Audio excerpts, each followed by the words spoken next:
ডিমের সাথে ফুলকপির এই রেসিপি মাছ মাংসের টেস্টকেও হার মানাবে। আসসালামু আলাইকুম।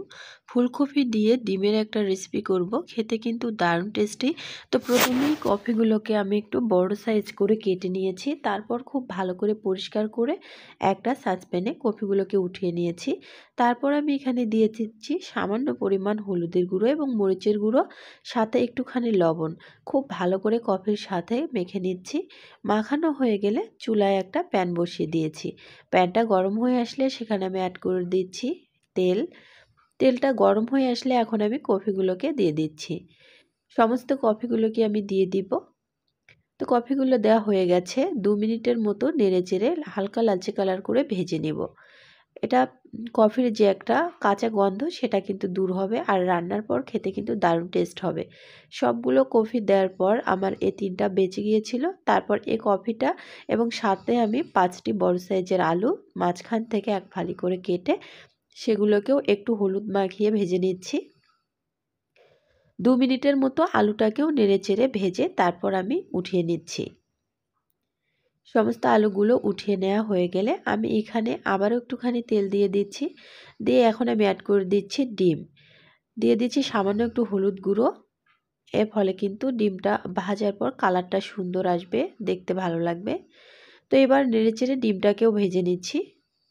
দেখতেই পাচ্ছেন কত সুন্দর হয়েছে। ডিমগুলোকে উঠিয়ে নিচ্ছি। তারপর আমি এখানে দিয়ে দিচ্ছি 2টো মিডিয়াম সাইজের পেঁয়াজ কুচি। পেঁয়াজের পরিমাণ খুব বেশি দেওয়ার প্রয়োজন নেই।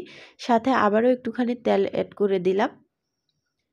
নেড়েচেড়ে পেঁয়াজের কালারটা হালকা ব্রাউন হয়ে আসলে তারপর আমি অ্যাড করে দিচ্ছি আদা বাটা 1 টিস্পুন, রসুন বাটা 1 টিস্পুন, শুকনো মরিচটাকে তেলে ভেজে বেটে নিয়েছিলাম সেটা দিয়ে দিলাম 1/2 টিস্পুনের মতো। এটা একেবারেই অপশনাল, আপনারা চাইলে কিন্তু এখানে গুঁড়া মরিচটা ব্যবহার করতে পারেন।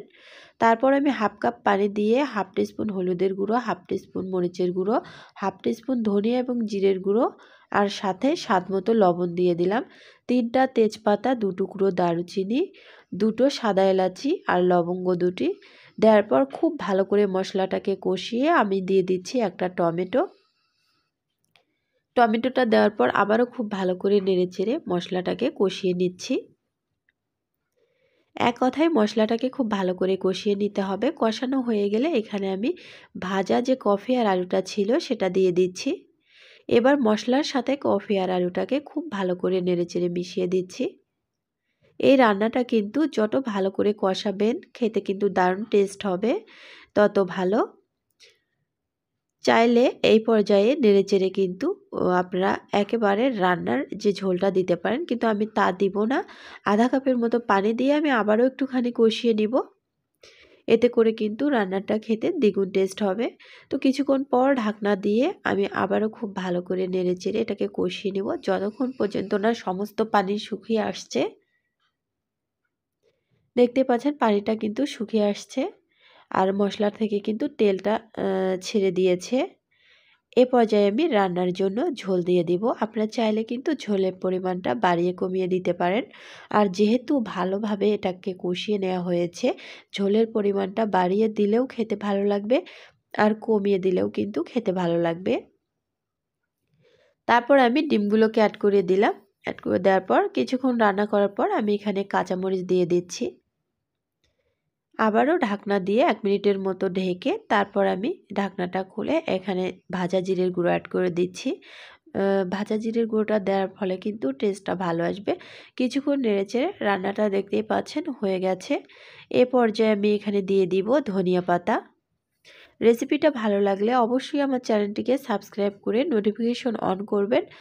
আর ভিডিওতে প্লিজ একটা লাইক কমেন্ট করবেন, পারলে ভিডিওটা শেয়ার করে দিবেন। এতক্ষণ ভিডিওটা দেখার জন্য সবাইকে অসংখ্য ধন্যবাদ। ভালো থাকবেন, সুস্থ থাকবেন। আসসালামু আলাইকুম।